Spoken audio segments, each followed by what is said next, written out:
Iapani Laloulu, also known as Poncho, might be the most bankable pass protecting center in college football this season. The big Hawaiian they call Poncho came to Oregon as a four-star recruit, bounced around at guard early, moved to center midway through 2024, and he took over the line calls. Oregon gave up just 5 sacks over their final 10 games.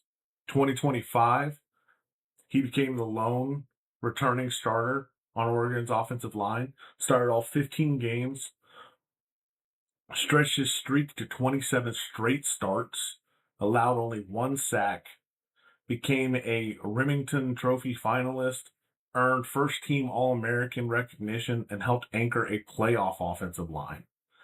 But this evaluation has one major question. The pass protection is elite. The anchor is elite. The center resume is elite. But the run blocking and movement range are not at the same level. So today we're breaking down Poncho, who is my center two, why the protection type is special, and the scheme fit could decide exactly how high he goes. Before we get into that, make sure you hit the like button, subscribe, follow, do all the wonderful YouTube things, because we're going to keep putting in this work, and we're going to get to over 100 prospects before college football season kicks off here on Draft Yoda. Welcome back to Draft Yoda. We're breaking down Oregon center Iapani Laloulu. I'll be referring to him as Poncho, which is his nickname, for the rest of this video, because that is one hell of a last name to get to know. Still working on that, but currently number 66 overall, center number 2, holding an 8.84 rating on my scale. And it's one of the cleanest interior offensive line evaluations on the board in one specific area, pass protection. His protection type is outstanding. He's an anchor, snap to set quickness, has the experience, production, has the awards, the playoff resume. And when bull rushers try to walk him back, they usually stop moving. That's a huge selling point. But the full evaluation is more specific than just saying good center, because the run game is where teams are going to separate their grades at the center class. And if you are a gap power offense, you might see a plug play starter. If you're a wide zone offense that asks your center to reach, climb, travel, win in space, you see some limitations. Coming from Honolulu, Hawaii, Poncho played his high school ball at Farrington High School and arrived in Eugene as a 4-star recruit. Right away, the nickname tells you everything. Poncho, the big Hawaiian, it fits the profile. He is a heavy, strong, compact interior offensive lineman who is built to anchor. His Oregon career did not start with him locked in at center. As a freshman, he bounced between the 2 guard spots. That matters because it gave him experience across the interior. He had to learn different angles. He had to learn different footwork. He had to learn how to play with bodies on both sides of him.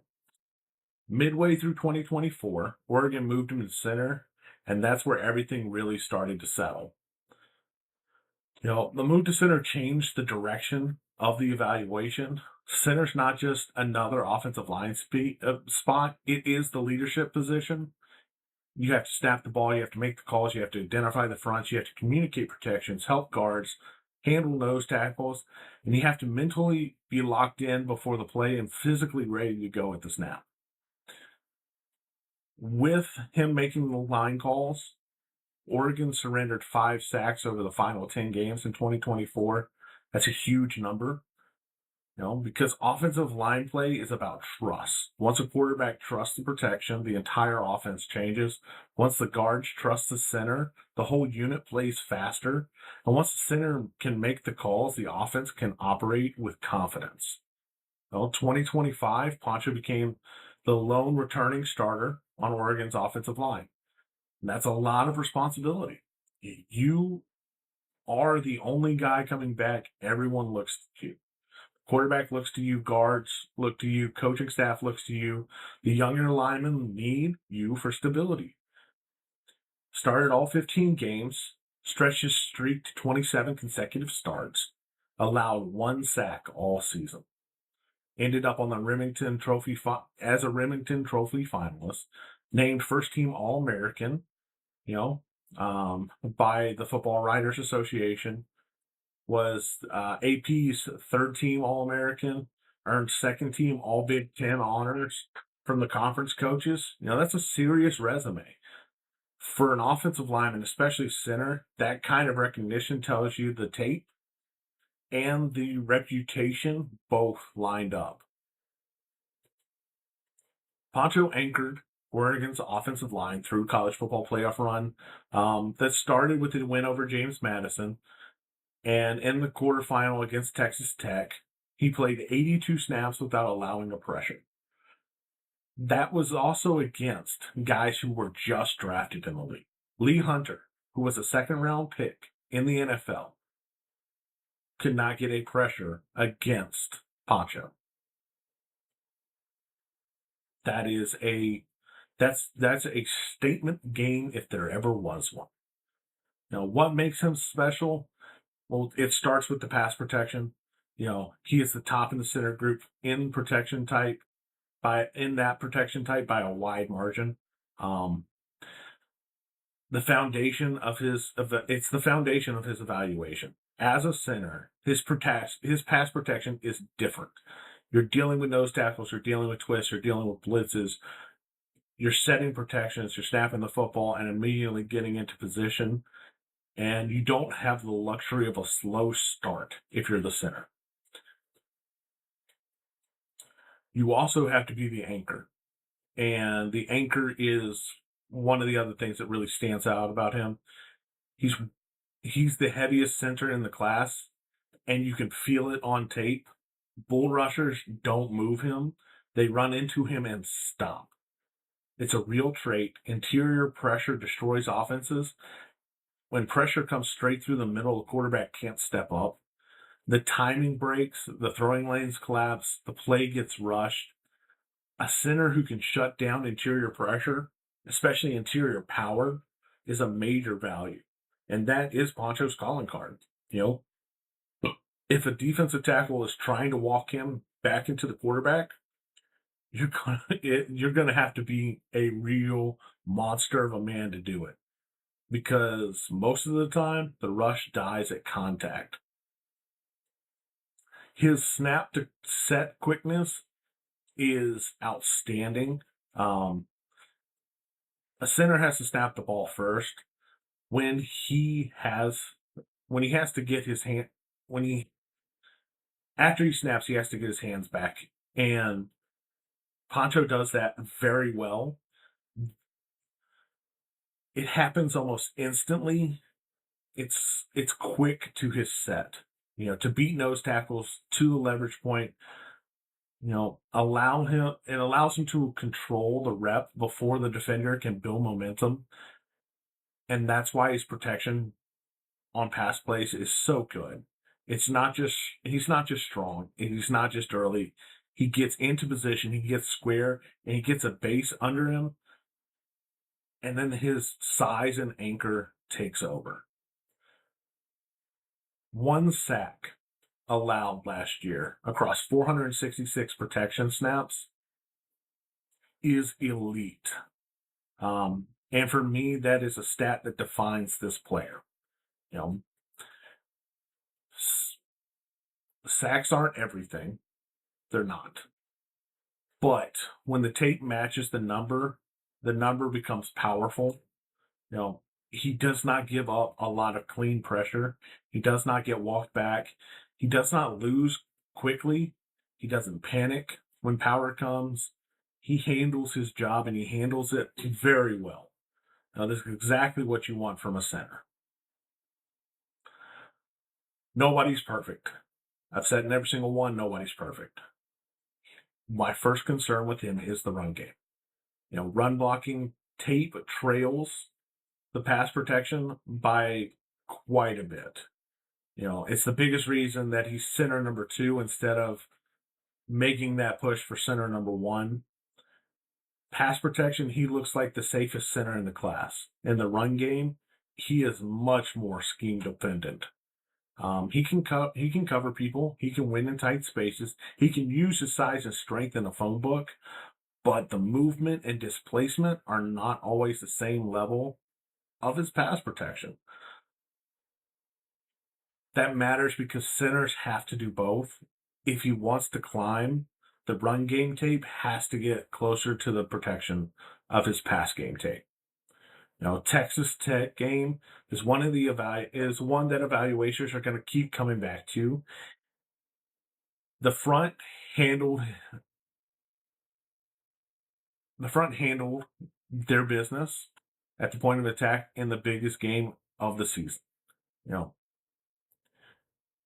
When the lights were brightest, the defensive front was strong. The run game concerns showed up. One game doesn't define an offensive lineman, but big games become magnified. And for Poncho, the tape gives teams something to question. Can he consistently move high-level defensive tackles? We know he can block against them. Every pass play, he has shown every time in pass plays he can do that. But can he generate displacement against the top fronts? Can he win when the defense knows Oregon wants to run? Can he create space and not just hold ground? He's short for the position and he's heavy for the position. And that build helps his anchor and his pass defense, but it makes it difficult for him to move. It gives him natural leverage and mass, but limits some of the, top end movement profile. His ability to pull, his movement is below average for reach heavy schemes. And what that means is, for a wide zone team, he's probably not going to be high on their draft radar. Some offenses want centers who can consistently reach, shade noses, climb quickly, cut off linebackers, and travel laterally with speed. And that's not really Poncho's strong suit. Poncho is a phone boot dominator. It's not bad. It's just a scheme fit issue. His range on zone tracks is functional but not weaponized. It's a good way to phrase the evaluation. He can get the job done in some situations, but he's not the center who becomes a weapon in space. He's not consistently erasing defenders on the move. He's not the type of athlete who opens the entire outside zone menu by himself. If NFL teams live in wide zone stretch, read blocks, and second level movement, they may shade him down some. But if a team runs gap, power, duo, inside zone, and more direct interior concepts, they're going to love him. Scheme fit might matter more for Poncho than any other offensive lineman in this range. In a gap power offense, I think he can be viewed as a plug-play starter. Put him in a phone booth, let him use his anchor, let him use his size, let him handle power, let him work double teams, let him make play calls, let him protect the quarterback. Very easy to like all of that with him. In a wide zone offense that asks the center to travel consistently, his grade's going to fall. And it's not because he can't play. It's because the offense may be asking him to do things that he's not naturally gifted to do. 2026 is about strengthening the run game side of his resume. Pass protection is already bankable. The anchors are already there. The recognition's already there. The experience is there. Now, the checklist is pretty clear. Improve the run blocking tape. Show more displacement at the point of attack. Handle elite fronts better in big games. Improve your lateral range of zone tracks. And keep the sack numbers low. If he can prove that he's more than a pass protection specialist, then he can push for center number 1. Because centers with this kind of pass protection profile are super rare. The question is whether he becomes complete enough for every scheme or remains more of a premium fit for power-based teams. You know, currently carrying an 8.84 out of 10, number 66 overall, my center number 2 going into college football season. He's heavy, powerful, experienced center with elite pass protection, outstanding anchor strength, set to snap quickness, and one of the most bankable resumes at the position. 27 consecutive starts at center, allowing only 1 sack, being on the Rimington Trophy finalists, first team All-American recognition, 82 snaps without getting a single pressure. That's the case. The concerns are also clear, though. Run blocking tape trails the pass protection. Texas Tech front challenged him at the point of attack. He's shorter and heavier, with below average movement for reach heavy schemes. And his lateral range is functional, not special. So the evaluation really comes down to fit. In a gap power offense, he can be plug and play, starting center, high-end projection. I mean, he could be a top 10 center in the league in the right offense. In the wrong offense, he could be changing teams in 3 years. But that's how I see him. That's my board. What do you think about him? Is he one of the best pass protecting centers in college football? Can he be center number 1? How much does scheme fit matter for you? Drop your thoughts in the comments down below. If you enjoy these player evaluations, make sure you like, follow, subscribe. We're going to try to get to over 100 before college football kicks off. We're on pace to do it. So that's the goal. As always, I am Draft Yoda, Bill Workman, your favorite draft nerd's favorite draft nerd. We'll catch you guys in the next one.